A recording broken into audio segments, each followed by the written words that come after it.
Kar zadeva prvo, bi rad rekel, da smo res veseli, da je odziv na naš poziv bil razmeroma dober. Seveda smo težko predpostavljali, koliko ljudi bi utegnila naša pobuda zanimati, ampak v vsakem primeru, bom rekel, vsak, ki se je odzval na ta poziv, je dobrodošel in ga z veseljem pozdravljam tukaj in ga bom pozdravil zmerom vsakega, ko sem prišel, ker se mi zdi, da s tem krepimo pravzaprav naše vezi z okoljem.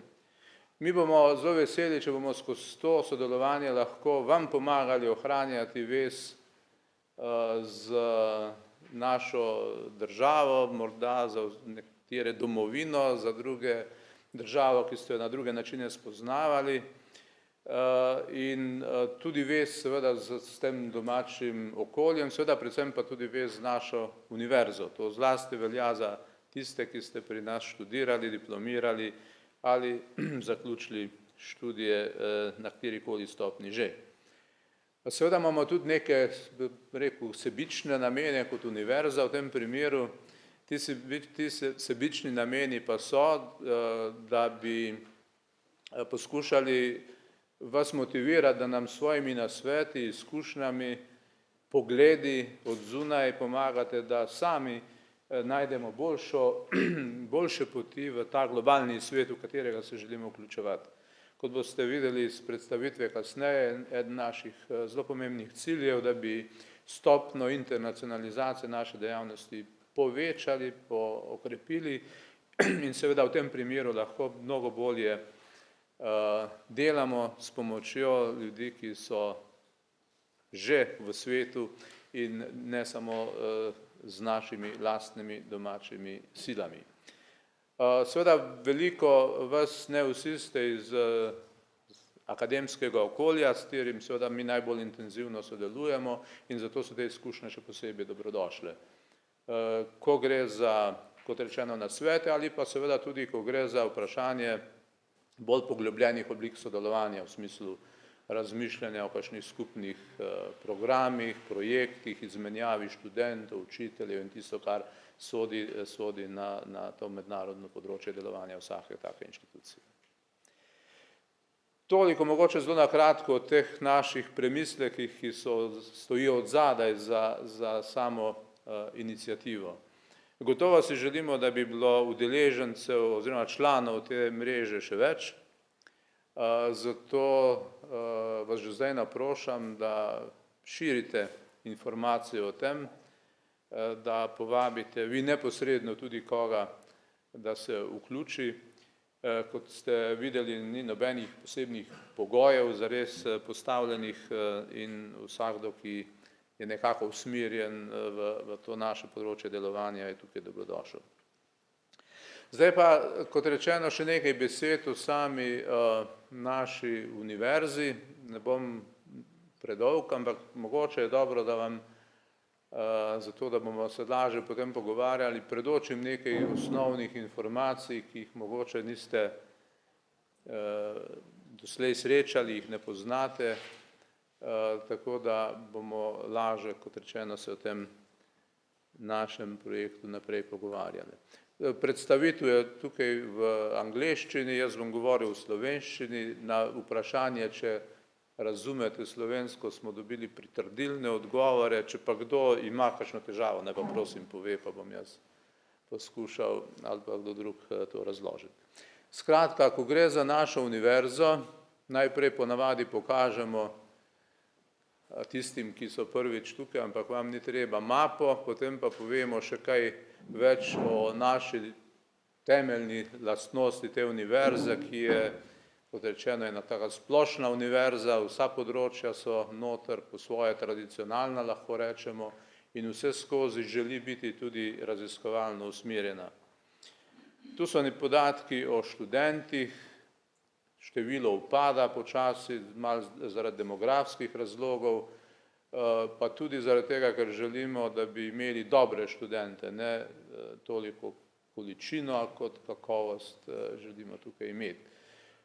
Število diplomantov je kar veliko, rektor podpiše toliko diplomskih listin na leto, kar je kar zamudno delo. Podelijo jih pa seveda tudi drugi.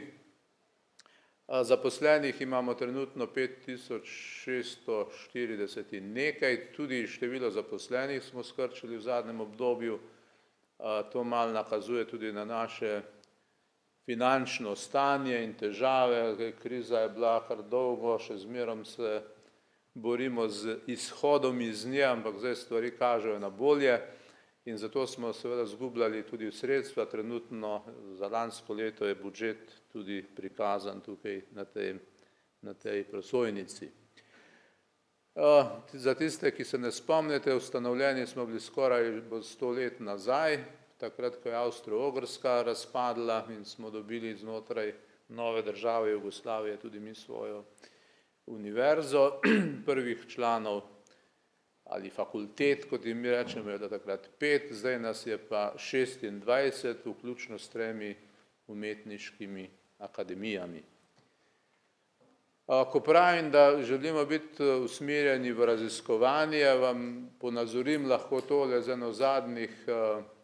enim zadnjih podatkov, upam, da kaj razberete iz te prosojnice, ki smo ga dobili na podlagi, se reče, mappinga ali pregleda znanja, ampak ne čisto vsega, s katerim razpolagamo, ampak tistega znanja, ki ima razvojni potencial.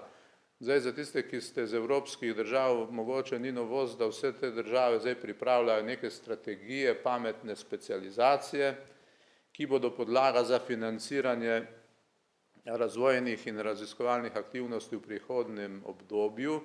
In mi smo se na to tudi pripravili tako, da smo rekli, poglejmo, kje imamo mi raziskovalni potencial, kjer smo močni in kjer lahko to temeljno znanje z določenimi nadaljnjimi aktivnostmi ponudimo tudi v smislu aplikacij, razvojnega dela in podobno. No, in tu smo dobili ta 4 področja, kot so področje zdravja, zelo interdisciplinarno moram reči, energije ravno tako, potem so tukaj ti sodobni materiali in tehnologije, ki povezujejo zelo različne vrste tehnologij in materialov, kot se vidi, in tudi zadnje področje, ki smo ga poimenovali kvaliteta življenja, ki je zlasti usmerjena na področje humanistike, družboslovja, ki pa seveda ni samo omejeno na to področje. Moram reči, da se tukaj ta znanja zelo prepletajo in da ko se pogovarjamo recimo z našimi tehniki, ki snujejo nove tehnološke rešitve, pravijo tudi v naših skupinah bi želeli videti ljudi, ki imajo ekonomsko znanje, pravno znanje, organizacijsko znanje, tako da je princip povezovanja in interdisciplinarnosti tudi zelo pomemben. No in zgoraj so pa še navedene 3 take bolj horizontalne, bi rekel, horizontalna področja, kot je informacijsko-komunikacijska tehnologija. Mi imamo fakulteto za računalništvo in informatiko, ki je specifično osredotočena na to področje, potem kreativne industrije, kjer seveda v ospredje postavljamo naš dizajn tudi in tisto, kar se dogaja znotraj likovne akademije, Akademija za likovno umetnost in oblikovanje, in tretja zadeva sustainability and environment, se pravi to trajnostno naravnanost, ki na nek način pride upoštevo, jo moramo upoštevati vse povsod. Kar zadeva področje izobraževanja, naj povem, da smo tukaj precej, za nekatere bom rekel, neurejeni, zato ker imamo zelo različne sisteme združene znotraj te univerze. Sistem 2+2+3 pa 4+1+3 in tako naprej, kar nam dela nekaj težav znotraj, nekaj težav pa tudi v izmenjavi navzven. Hkrati seveda smo pa poskušali biti odzivni na potrebe posameznih disciplin, ker je pač bil močan argument strani nekaterih področji, da v 3 letih pa oni strokovnjaka, ki bi imel dovolj dobro znanje, ne morejo narediti, zato rabimo 4 leta. In potem smo nekako pristali na to, so pa seveda vse skozi potem debate, ali je to dobra rešitev ali ne. In na drugi strani vidite število teh programov, to je bolonjski sistem, 1, 2, 3, na prvi stopnji, drugi in tretji. Mislimo, da je teh programov preveč, poskušamo jih zmanjšati, zreducirati, narediti bolj široke, splošne in na tretji stopnji nam je to že dobro uspelo. Imeli smo preko 80 doktorskih programov, zdaj jih imamo 21, ki so splošnejši in sodimo, da je to dobra rešitev.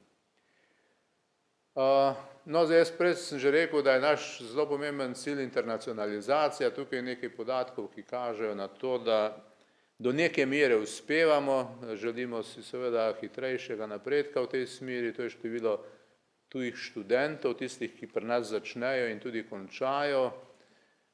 Ta drugi graf prikazuje število študentov na izmenjavah, se pravi tistih, ki gredo za nekaj časa, naših ven in tistih, ki pridejo k nam od drugje. Večinoma so tuji študenti, ne na prejšnjem slajdu, večino prihajajo iz bližnje okolice, zlasti jugovzhodna Evropa, to je bivša Jugoslavija, lahko rečemo. Medtem ko ti izmenjalni študenti pa večinoma iz Evropske unije, tako da je različna struktura in nekaj več je tistih, ki prihajajo k nam, kot tistih, ki gredo ven. Tudi število teh študentov želimo povečevati v prihodnjem obdobju, skratka tu imamo kar ambiciozne cilje, včasih kaj zanihajo te krivulje, kot vidite, ampak želja je in prizadevanje, da bi šlo to navzgor.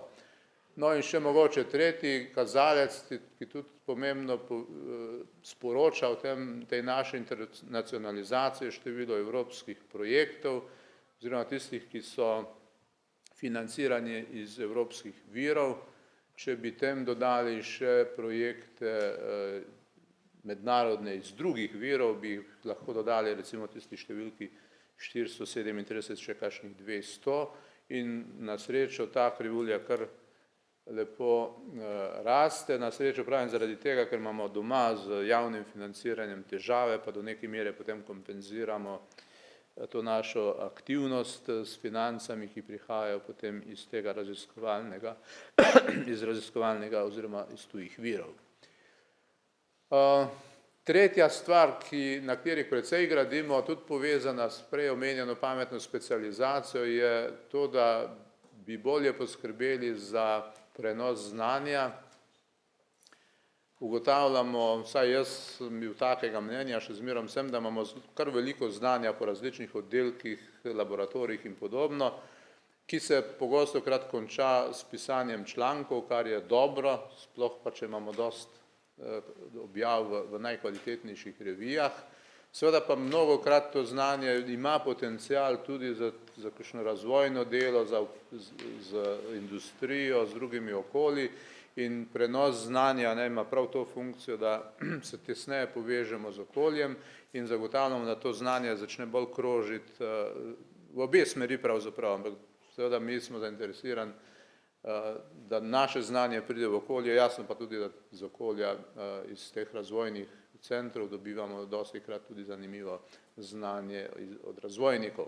No in tu so neke inštitucije navedene ali oblike, ki nam pomagajo pri tem, od univerzitetnega inkubatorja, kariernega centra, imeli smo financirane centre odličnosti in kompetenčne centre, to je ena posebna oblika, ki je poznana tudi v drugih okoljih, najbrž ste zanjo slišali.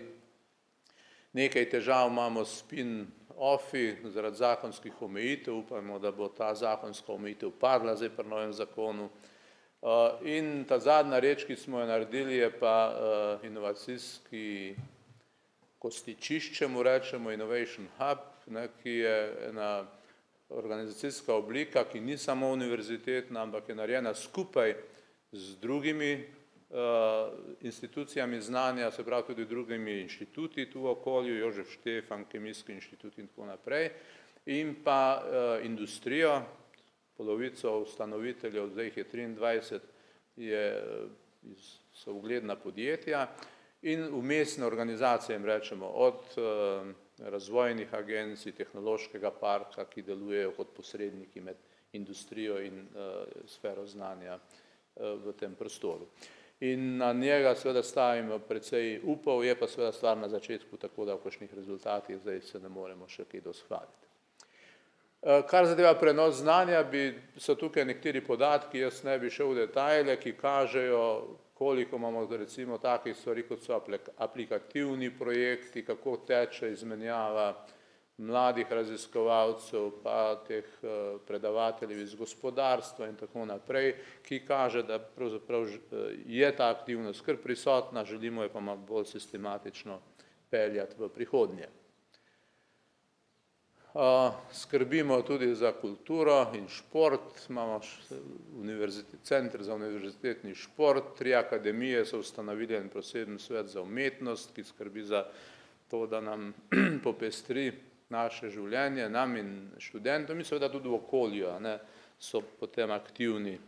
Ne vem, zadnja ali predzadnja državna proslava je bila narejena strani naših 3 umetniških akademij. Tukaj pa mogoče bi šel hitreje naprej, ker smo že preveč v detajlih. Edino, kar bi želel poudariti, je, da tretja smer delovanja, poleg prenosa znanja pa internacionalizacije, recimo, če je četrto tudi tretja naravnanost v smeri raziskovanja, bi bila ta četrta poudarek na dvigu kakovosti in stalni skrbi za kakovost, kjer smo vzpostavili neke vrste krogotok, od postavljanja strategije do letnega načrtovanja in spremljanja, poročanja, ki naj potem pomaga k temu, da se kvaliteta izboljšuje. Tukaj samo nekaj instrumentov navedenih, kaj vse počnemo za to, da bi kvalitetno delovali. Kot vidite, tega kar veliko od teh peer review, kot je tam navedeno, do študentskih anket, spodbujamo članice fakultete, ki se lahko mednarodno akreditirajo, da to naredijo tam, kjer je to možno, povsod ni, tako da so številne fakultete pridobile te mednarodne certifikate in akreditacije že, spremljamo zaposljivost študentov, spremljamo zadovoljstvo zaposlenih in tako naprej, vse tisto, kar potem omogoča, da vidimo, kako se giblje življenje tukaj na tej univerzi in kje so možnosti za izboljšave. No, tu je mogoče še en podatek, ki bi ga lahko prej navedel, naš raziskovalni ali bolje rečeno publicistični output, ki se tudi počasi povečuje. Kot rektor bi se seveda želel bolj strmo krivuljo navzgor, ampak smo veliko ljudi se ukvarja z raziskovanjem in seveda v tej masi je težko zelo hitre spremembe delati, upam pa, da se bojo nadaljevale v tej smeri, zlasti se želimo seveda več objav v najboljših revijah. Nas seveda najdete tudi na kakšnih mednarodnih lestvicah, ki so zmerom bolj kritično ocenjevane, lestvice same najbrž, ampak vsakokrat, ko se pojavi kakšna informacija, potem so mediji takoj zelo pozorni nanjo, mi pa tudi ne smemo tega ignorirati povsem. Toliko za tale moj uvod, pa bi jaz s tem končal in morda, če je kakšna želja po kakšni dodatni informaciji, zdaj imamo tukaj še 2 prorektorja, lahko še kaj dodatno pojasnimo. Za začetek, predno gremo k tistemu dnevnemu redu, ki smo ga vam poslali, ki je pa bolj formalne narave, ki naj bi omogočal to, da se konstituiramo kot mreža, kot neka skupnost sodelujočih posameznikov. Hvala lepa.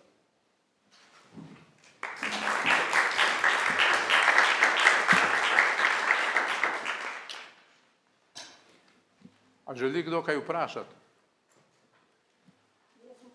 Izvolite. Profesorjev in koliko ostalega osebja, ker ne vem, na kaj se nanaša 5600 zaposlenih, koliko je od tega profesorjev, koliko pa zaposlenih kot administracija? Zdaj, takole bom zelo na grobo povedal, približno tretjina je administrativnega oziroma strokovnega osebja od tega. To se pravi vse službe, ki jih imamo na centrali, pa na fakultetah in tako naprej. Ostalo je pa akademsko osebje z različnimi statusi. Med njimi je recimo tudi nekih 1000 raziskovalcev, ki so samo parcialno vključeni tudi v pedagoški proces ali pa sploh ne. To je zelo različno, odvisno od posameznih področij. Potem je pa seveda to učno osebje, a ne, kjer pa je nekaj teh mlajših na mestih asistentov in podobnih in seveda večina tega učnega osebja, ki mislim, da nas je tam okrog 2000, je pa potem profesorjev, se pravi, imamo ta nemški sistem, a ne, docent, izredni profesor, redni profesor, a ne. Približno taka je sestava. Hvala. Glede tega, vsaj pri nas v Italiji obstaja neko razmerje, ki ni vedno upoštevano, da se razumemo, da na določeno število rednih profesorjev ne more biti večje število izrednih ali pa še večje docentov oziroma raziskovalcev. Ta pravila obstajajo tudi pri vas? Ta razmerja so in če so upoštevana? Hvala. No, tu ste pa na zelo občutljivo točko pritisnili, namreč gre za to, da pri nas imamo kombinacijo enega in drugega, tako rečem. Po eni strani imamo to, kar bi rekli z angleško besedo push sistem napredovanja, ali kadar posameznik izpolni določene pogoje, ki so predpisani, lahko napreduje v višji naziv. Se pravi, če nekdo publicira zadosti svojih del, če ima ustrezne pedagoške rezultate, to sta dva glavna kriterija, potem seveda ima pravico biti izvoljen v višji naziv. In tule je seveda stalna debata okrog tega, ali imamo dovolj primerne kriterije, ali so dovolj ostri ali ne. Mlajše generacije pravijo vse skozi, da jim delamo krivico, ker zaostrujemo te kriterije. Globalno gledano na celi univerzi se nam pa dogaja seveda, da zmerom v večji meri v resnici mladi ljudje in hitreje pridejo do izpolnitve teh kriterijev. Tako da tu nimamo, moram priznati, najboljšega sistema, tako da trenutno, kar po pravici povedal, imamo v statusu rednega profesorja največji delež učiteljev. Največji delež. Deloma tudi zaradi tega, ker smo v zadnjem obdobju zmanjševali število zaposlenih zaradi administrativnih ovir strani financerja, ampak predvsem zaradi tega sistema, kakor je vzpostavljen. Po drugi strani so pa, in tu pa ni enotno doslej bilo urejeno, na posameznih članicah, na posameznih fakultetah pa seveda bolje kontrolirajo to razmerje v tem smislu, da imamo potem tudi učiteljev naziv izredni, redni profesor na asistentskih delovnih mestih. Se pravi, nekdo lahko sicer napreduje v ta naziv, vendar če nima dela, ki je primerno za rednega profesorja, pač opravlja asistentsko delo. In tukaj seveda je kar nekaj tudi negodovanja potem strani posameznikov, ampak to je seveda po svoje logično, da moraš plačati delo po zahtevnosti tega dela, ne pa po nazivu, ki ga trenutno tisti človek ima. Tako da nimamo tega najboljše urejenega, to moram kar povedati. Nismo edini, no to mi je v to lažbo. A mogoče še kakšna želja po kakšnem vprašanju? Mogoče bi samo jaz, recimo vedno, kadar govorimo tukaj pri nas o internacionalizaciji, govorimo o izmenjavi študentov. Praktično nad študenti so še druge ravni, kjer bi lahko prišlo do izmenjave in tako naprej. Me predvsem zanima strategija, kako bi lahko tudi pretočnost recimo profesorjev lahko zagotovili, ali pa raziskovalcev, raziskovalnih profesorjev, kaj podobnega, tam, ker mogoče jezik ne bi bil taka ovira. Ja. Glejte, mi smo, najprej povedal podatke, mi imamo zelo nizek odstotek zaposlenih, trajno zaposlenih, ki niso naši državljani. Mislim, da jih je vsega skupaj 70 tako. Vsako leto potem vključimo v pedagoški proces ali pa raziskovanje za krajši čas, recimo tako, da nekdo pride, odpredava predmet ali pa se vključi v neko raziskovalno delo, kakšnih 350 ljudi, kar je nekoliko boljše. Ampak nismo zadovoljni s tem v resnici, radi bi res to povečali. Zato smo tudi šli v zadnjem obdobju v odstranjevanje vseh teh ovir, ki so bile vzpostavljene znotraj univerze, zato zahtevamo mednarodne razpise v vsakem primeru in mednarodno tudi objavljamo ta prosta mesta. Zahtevamo povečevanje tudi znotraj, kolikor nam to zakon dopušča, števila programov, predmetov, ki se predavajo tudi v tujih jezikih. In na tak način poskušamo počasi ustvarjati ta prostor, da bi večja stopnja internacionalizacije se lahko dogajala v smislu pretoka tudi ne samo študentov, ampak tudi učiteljev. In seveda si prizadevamo, da bi to tudi zakonsko zagotovili, ker največja ovira pri nas je še zmerom zakon, ki zahteva, oziroma ki daje pravico študentu, ki je Slovenec, da posluša predavanja v slovenščini. Potem pa tako pomagamo, da recimo profesor na začetku leta, ko ima tam tudi tuje študente, vpraša vse študente ali jim pa da papir okrog za podpisati, če ima kaj proti, če bo predavanje v angleščini. In če ima srečo, ponavadi jo ima, nima nihče nič proti. In takrat lahko to teče tako. Če bi pa kdo imel, je pa težava, ker potem pa ima zakonsko pravico in se lahko pride do spora v tem smislu. Tako da to bi radi uredili, ampak upamo, da bomo lahko zakonsko te stvari, ker se spreminja zakon v zelo kratkem, uredili. Drugače pa moram reči, da imamo mi sicer zelo veliko teh mednarodnih sporazumov z drugimi inštitucijami, mislim, da jih je na oko rečeno tam med 150 in 200, ki so bolj bottom-up, bi rekli, od spodaj navzgor nastajali. Profesor sreča profesorja, raziskovalca, zmenita se za sodelovanje in potem, da bi bilo to laže, prideta na rektorat in rečeta, rabimo sporazum, krovni sporazum. In seveda ne moremo ovirati tega sodelovanja te vrste. Seveda smo pa ugotovili, da če hočemo bolje voditi ta proces internacionalizacije in zares tudi malo racionalizirati naše energije v smislu, da ne razpršimo teh aktivnosti preveč, ker ne moramo s celim svetom in z ne vem koliko inštitucijami kvalitetno sodelovati, moramo postati bolj selektivni. Zato zdaj pristopamo ravno k temu, da bi identificirali inštitucije po svetu, v Evropi, tudi v tej bližnji soseščini, s katerimi bomo bolj načrtno, dolgoročno, strateško sodelovali, kjer bi potem pa več teh aktivnosti sistematično tudi vodili, malo bolj tudi z rektorata, bi bolj bdeli nad tem in pomagali. Seveda bi pa pustili tista individualna sodelovanja naprej, ker akademski svet pač želi svobodo tukaj in to tam ovir ne bi postavljali, vendar bi pa na nekaterih področjih pa poskušali posebej intenzivno ta sodelovanja voditi. Tako da te aktivnosti zdaj tečejo, prej pa smo pač imeli stanje, kakršno je sem opisal. Izvolite. Jaz bi se še dotaknila vprašanja pretoka raziskovalcev.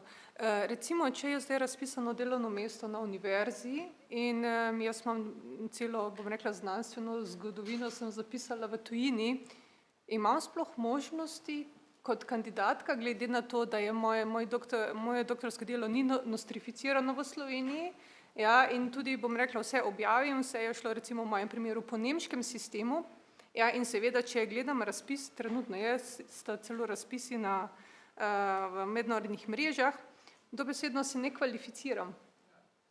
Ne bo držalo. A boš ti ne pojasnil, ali jaz pojasnim? Torej,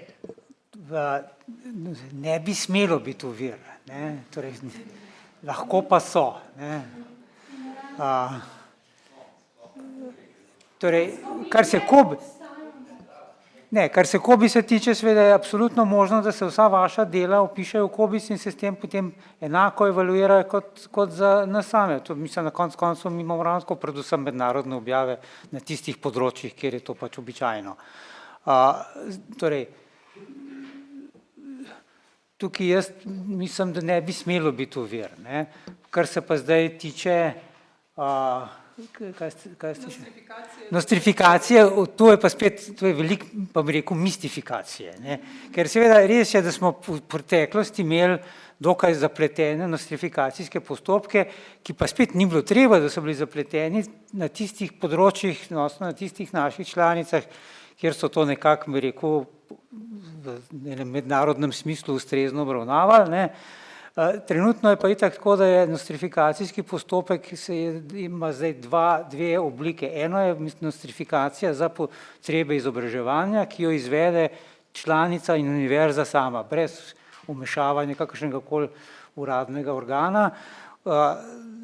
Nostrifikacija diplome za potrebe zaposlitve je pa en urad pri vladi, a ne, ki pa prosi tipično pač ustrezno članico, torej ustrezno fakulteto za strokovno mnenje in tudi tukaj jaz mislim, da ni težav. Tam, kjer niso pomisleki v bistvu znotraj same neke zaprte stroke in moram reči, da ta univerza ima nekaj problemov, ne, z zaprtostjo, ki pa mislim, da so manjši, kakor se včasih govori. No, če vam jaz še nekaj povem, mi smo ravno zaradi tega, ne, da bi omogočili to vrstno sodelovanje, uvedli institut gostujočega učitelja ali raziskovalca, kar pomeni, da ni treba iti skozi dolgotrajno proceduro habilitacij, ki jih univerza vodi, ker to traja nekaj časa, ampak gre to po krajšem postopku. V resnici, če je dekan, ne, ki vodi fakulteto zainteresiran za sodelovanje, bo on pridobil seveda potrebne podatke, da se vidi, ne vem, delo, ne, rezultati, publikacije, reference posameznika in bo dal predlog na našo habilitacijsko komisijo, ki to zelo hitro pregleda, to pride meni v podpis in potem lahko do 2 leti v tem statusu nekdo ostane znotraj pedagoškega ali raziskovalnega procesa. Pa se pa seveda lahko odloči, ne, ali če želi nadaljevati naprej, bo v tem času komot tudi to svojo našo habilitacijo pridobil, ne, če pa ugotovi, da mu je interes biti samo krajši čas ali pa fakulteta ima mogoče včasih samo krajši čas interes sodelovati z nekom, potem pa seveda niti to ni potrebno. Ne. Tako da recimo primer dober je ekonomska fakulteta, ki ima to zelo razvito in mislim, da tam ta sodelovanja zelo dobro tečejo. Ne vem, Tanja, mogoče ti daš še kakšno informacijo glede tega. Ja. Kar se tiče raziskovalnega sodelovanja, je veliko lažje, če ste zaposlena na fakulteti. Zdaj ne vem, a ste na eni izmed naših članic. Zdaj ne vem, če je bilo vaše vprašanje raziskovalno sodelovanje kar tako med partnerji mednarodnimi, potem pa nastanejo določene ovire pri COBISU, ampak to ne ovira sodelovanja. Ne gre za sodelovanje, gre za to, da rečem, ja, meni je tako dolg čas po Sloveniji, bi rada delala na Ljubljanski univerzi, vse moje dokumenti so pa nastali v ZDA in v Nemčiji. Tukaj pa načeloma, tako kot je bilo rečeno, ne bi smelo biti ovir in greste lahko, verjetno, mi ravno zdajle zaposlujemo enega profesorja iz Avstralije na ekonomski fakulteti in ne, ni Slovenc, prosim. Po mojem zelo zlahka prenosljivi, zlahka prenosljivi. Vsi mi, ki smo, jaz mislim, v vseh državah sveta, ki sem profesori na v akademskem svetu, imajo pač svoj seznam, uradni seznam publikacij, ki v Italiji konkretno je ministrski seznam. Mislim, jaz si ne morem zmisliti seznamnikov. To je objavljeno na spletni strani ministrstva. Razlika je v tem, če jaz eno svojo publikacijo, ki je na ministrstvu italijanski, ročno ne izročim ponuk, je ni. Razumete, kaj hočem povedati? Po mojem ne bi bilo nič takega, če bi za določene ljudi, ki si želijo sodelovati, če se enostavno pogledali v Avstriji, v Nemčiji, ali imate publikacije na ministrstvem seznamu in jih vključili v COBIS, pika. Sam gledajte, to ni ovira za to sodelovanje, kajti če se vi želite prijaviti na en razpis pri nas, ne, oziroma če vas nekdo povabi, potem vam boste predložili svoje reference in če te reference niso zabeležene v našem sistemu, to še nič ne pomeni, da jih ni. Jih enako obravnavamo, tu ni razlike. Sej, mogoče imate torej, v določenih elementih imate prav formalno vzeto knjižničarji, ki pooblaščeni dejansko ne smejo vnesti, ni treba, da oddamo kopijo dela. Ne smejo pa vnesti, ne da bi videli kopijo dela. Zdaj na tistih knjižnicah, kjer so, bom rekel, bolj manj formalistični, a ne, bodo opisali samo tako, da pač na ustrezni reviji vidijo, da je bilo to delo, kar je navsezadnje adekvatno. In jaz mislim, če so tukaj to vrstne ovire resne, jih je treba pač preprosto odpraviti. Še en moment je, ravno kar se evaluacije, torej kar se delovanja zdaj ne znotraj univerze, ampak znotraj naše agencije za raziskovalno dejavnost tiče, lahko tole rečem, doslej smo bili zelo močno odvisni od tako zvanega točkovanja treh elementov, kjer za tujce samo, torej dva elementa sta objave in citiranost in tukaj pravzaprav ni bilo glavnih težav. Glavna težava je tretji element pridobljenih sredstev izven raziskovalne dejavnosti. To je pa dejansko bilo skoraj nemogoče uveljavljati izven slovenskega prostora. Je pa lahko pa rečem to, da letos je agencija spremenila način, vsaj v večjem, skoraj v celoti, omejila te numerične evalvacijske parametre, tako da skoraj ne bojo več vplivali na več kot na nekakšne vstopne pogoje in ta tretja točka, torej teh sredstev se je v taki obliko spremenila, da ne bi več smela biti resna ovira za enega uveljavljenega raziskovalca tudi iz tujine, da se enakopravno vključuje v agencijske razpise. Torej stvari se izboljšujejo, bom rekel. Smo pa seveda, pa tako rekel, jaz sem zelo nesrečen nad vsako oviro, ki jo vidim in se vedno, torej kakršnokoli oviro vi vidite, bom zelo vesel, če mi jo sporočite in bom poskušal po vseh svojih močeh odpraviti. Mogoče še en komentar v zvezi s tem. Jaz sem se pred približno 10 leti vklopil nazaj iz nemškega v slovenski sistem in vnos v COBISS je bila ena večjih ovir pri tem, ker pač že takrat pred 10 leti je bilo pač preprosto 180 različnih vnosov vnesti v COBISS noter, je bilo za enega knjižničarja nekaj mesečno delo ali karkoli, in potem, če se nekako to bolj masovno začne pojavljati, potem to lahko že z nekaj 300 vnosi, zdaj bi bil večji problem. Druga stvar pa je, kot sem se vklopil v dve različni univerzi, najprej univerzo v Göttingenu pred približno 15 leti in potem zdaj lani na univerzo na Dunaju.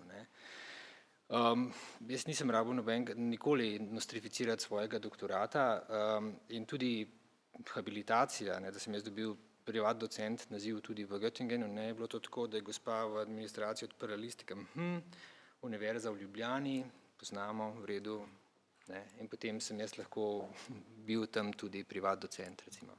In bi lahko kandidiral za mesto profesorja in tudi sem kandidiral, lahko. In če dovolite, bi šli na ta formalni del, kjer smo rekli, da bi najprej naj ta skupina nas zbranih tukaj sprejela najprej ustanovno listino, ki pove, kako naj bi bili v prihodnje organizirani, in potem tudi izvolila vodstvo.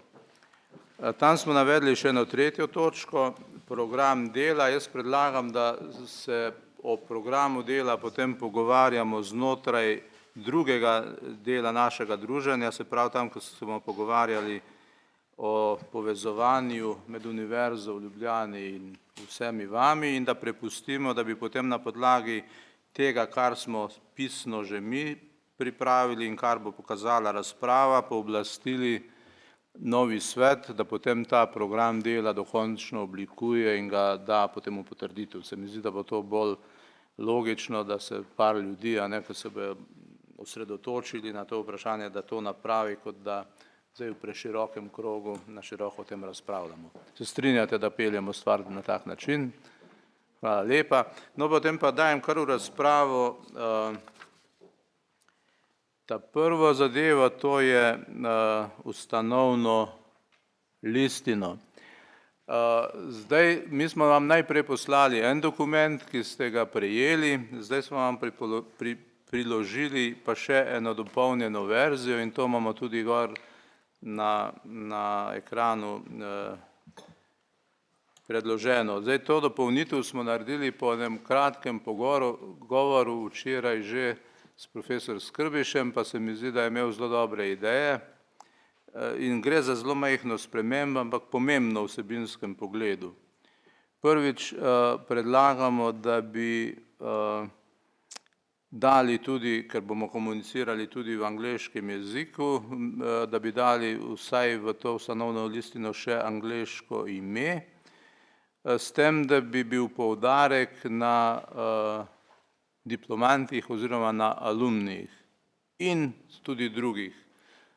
In to je zdaj prva sprememba, ki je tam z rumeno pobarvana. Predlagamo torej, da bi se ta mreža v slovenščini naj se imenuje tako, kot se že imenuje, razen če imate drugačne predloge.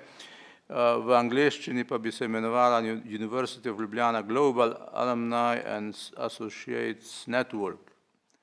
To je kot prvo. Potem predlagamo eno spremembo v 1. členu, tako da bi se glasil tekst Univerza v Ljubljani in tam dodamo besedo njeni, izven Slovenije delujoči diplomanti ter drugi slovenski in Slovenije povezani znanstveniki. Se pravi, malo želimo dati poudarka našim diplomantom in želimo vključiti seveda vse druge, ki niste pri nas ali niso pri nas študirali. To in potem je samo še ena, kako se pa tole premika? Aha, zdaj sem pa ven šel, ne, nisem. A jaz sem vam miško? Prosti. Samo še en dodatek ali en popravek, to je pa v 4. členu, kjer piše, da skupščino sestavljajo vsi člani mreže, zaseda praviloma enkrat na leto, potem pa bi želeli dodati, da med letom je po potrebi lahko sklicana tudi v dopisni oziroma v e-obliki. Glede na naravo te naše mreže in dejstvo, da smo razpršeni po svetu, se mi zdi, da je to primerna oblika, ki bo morda prišla v poštev, ker včasih je celo leto predolgo, da bi čakali na kakšne odločitve. Če pa seveda ni potrebe, potem pa lahko seveda čakamo tudi eno leto. Toliko bi dodali k tem našemu predlogu, seveda pa dajem cel predlog zdaj v razpravo. Izvolite.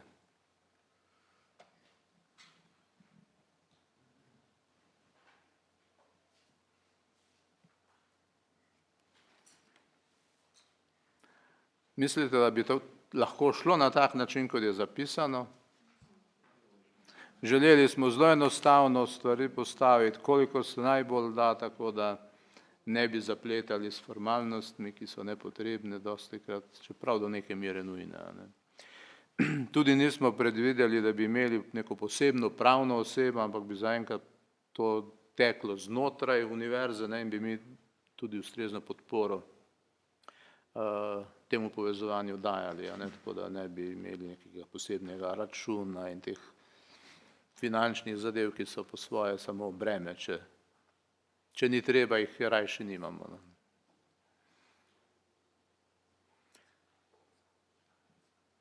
Se pravi, ni videti kakšnih drugih idej, a lahko mi tole kar izglasujemo. Kdo je zdaj za takšno rešitev, za takšen tekst? Vsi člani, ki ste tukaj, vas prosim, da dvignete zastavice ali roke. Evo, zdaj smo to malo opremili vas z zastavicami. Hvala lepa. A je kdo morda proti ali vzdržan? Evo, soglasno sprejeto. To je prvi okvir, ne? To je prvi okvir, Tako, čisto osnovni okvir, ne? No, ta okvir je bil pa potreben zato, da lahko naredimo potem naslednji korak. Naslednji korak pa je, da izvolimo vodstvo te mreže, ker brez vodstva težko delujemo. To vodstvo pa mora imeti 3 organe, tako smo zdaj sklenili, prvi je predsednik, drugi je tajnik in tretji je svet kot neko manjše telo, ki bo potem pripravljalo predloge za odločanje tudi skupščini oziroma bo tudi sklicevalo, skupščina dajalo pobude, skratka se malo bolj intenzivno ukvarjalo s samim delom mreže. Zdaj, prosim? To imate tudi v mapi te predloge, ja. Zdaj za predsednika mreže predlagamo profesor dr. Zlatka Skrbiša iz Monash University, ki je tukaj med nami. In mogoče, profesor Skrbiš, poveste nekaj besed, tako da vas poznajo še kolegi, ki vas še niso. Nekaj o sebi. Ja. Ja, hvala lepa za nominacijo. Ime mi je Zlatko Skrbiš, diplomiral sem 91. leta na Filozofski fakulteti in potem končal doktorat v Avstraliji. Čeprav sem uspel nostrificirati moj doktorat na Ljubljanski univerzi, nisem bil nikoli zaposlen na tej univerzi. Najprej sem delal na univerzi Queensland University of Technology, kasneje na University of Queensland in sedaj sem na Monash univerzi v Melbourneu. Sem profesor sociologije, sicer pa sem sedaj v vodstvu Monash univerze, ki je največja univerza v Avstraliji, ima 56,000 študentov, je tudi najbolj mednarodna univerza. Imamo kampuse oziroma prisotnost v Južni Afriki, v Maleziji, na Kitajskem, v Indiji. Imamo tudi konferenčni center v Pratu in močno povezavo z univerzo Warwick v Angliji. Skratka, velika univerza, zelo razpršena in ustanovljena je bila v koncem 50. let in tvori skupino tako imenovanih 8 raziskovalno-intenzivnih univerz v Avstraliji. Trenutno smo, mislim, da samo nekaj diplom proč od podelitve 9000. Doktorata na univerzi. Imamo 4500 doktorskih kandidatov. Smo univerza, ki ima najvišji dohodek, kar se tiče financiranja strani mednarodnih industrijskih partnerjev in tako naprej in tako naprej. Skratka, trenutno sem Vice Provost for Graduate Education, odgovoren sem za vse vidike postdiplomskega študija na univerzi, imamo okrog 10,000 magistrskih študentov in, kot sem rekel, 4500 doktorantov. V bistvu gre za veliko organizacijo z budžetom okrog 2 milijardi in skratka, to je na kratko o meni. Sicer pa še vedno skušam ohraniti raziskovalno aktivni status in to so pač kratke noči in kratki vikendi, ampak nekako skušam ohraniti svojo raziskovalno aktivnost. Toliko o meni.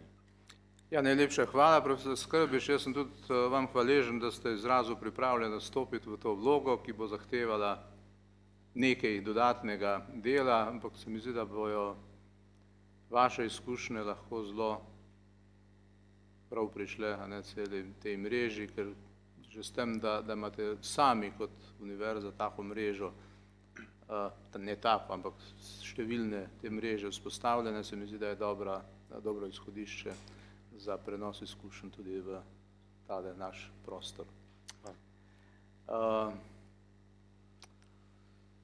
Zdaj ne vem, lahko vprašam, če imate še kakšen drug predlog, da ne bomo izgledali kot diktatura. Ne? Če ne, jaz predlagam, da spet z dvigom rok ali zastavic potrdimo novega predsednika. Hvala lepa. Je kdo vzdržan ali proti? Ni.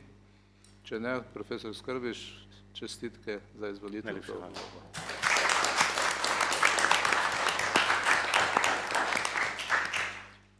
Uh, Hvala za zaupanje. Hvala vam. Zdaj drugo telo, ki ga rabimo, je potem svet. Svet smo rekli, da bi bil sestavljen iz 4 članov, iz predsednika, ki ga tudi vodi, potem enega domačega iz univerze zaradi intenzivnosti sodelovanja in stikov in da se ta vez pravzaprav lahko trajno ohranja, in pa iz 2 članov, ki sta tudi nekje po svetu.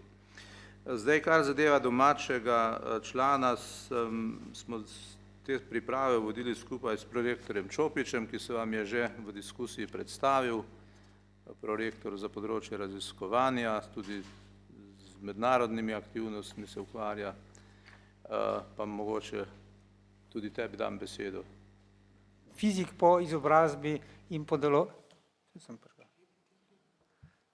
delovanju in sem zdaj zadnji 2 leti pa predvsem prorektor zadolžen za raziskovalno dejavnost, načeloma še nekaj malega poučujem in tudi še raziskujem, ampak časa za to je ostalo malo.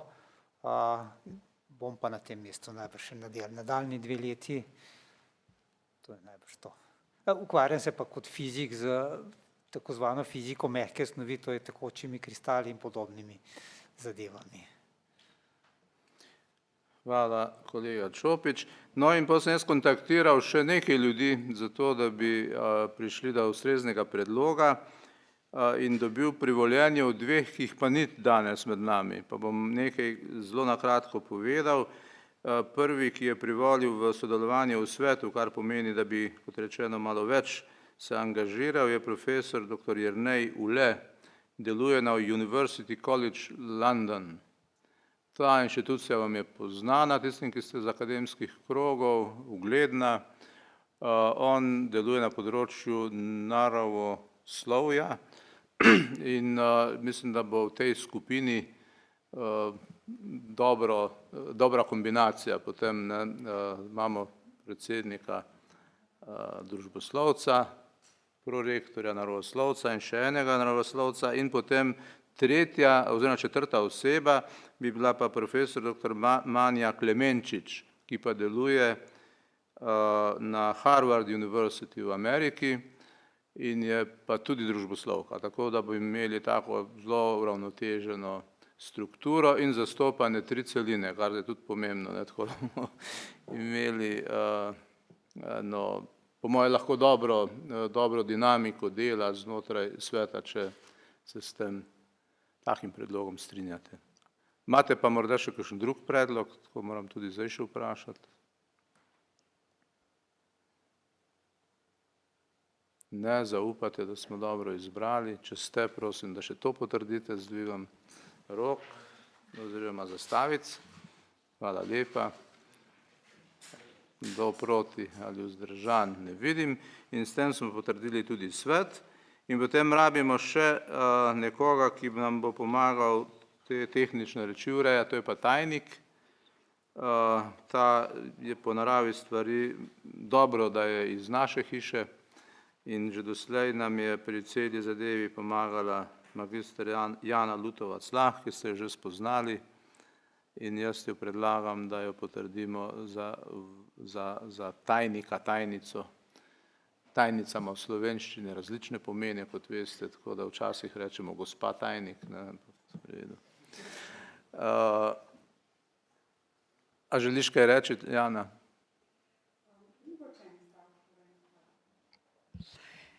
Zelo sem vesela, da sem vas spoznala. Mislim, da je današnji dogodek tudi za univerzo zelo pomemben in se ga bomo po moje vsi spominjali, tako da se veselim sodelovanja z vami. Računam, da nimate za to pot res ne kakšnega drugega predloga, ker to bo kar precej dela, odvisno od aktivnosti sveta in predsednika, ampak mislim, da boste dali nam nekaj dela na rektoratu, zato da se bojo stvari lepo odvijale, zato prosim, da tudi tajnika, tajnico potrdite. Prosim. Hvala lepa. In s tem smo v resnici zaključili ta ustanovni sestanek. Jaz sem vesel, da smo prišli do te točke, kajti zdaj bom kot rektor malo manj skrbel pa bom bolj kontaktiral s predsednikom pa svetom lahko naprej.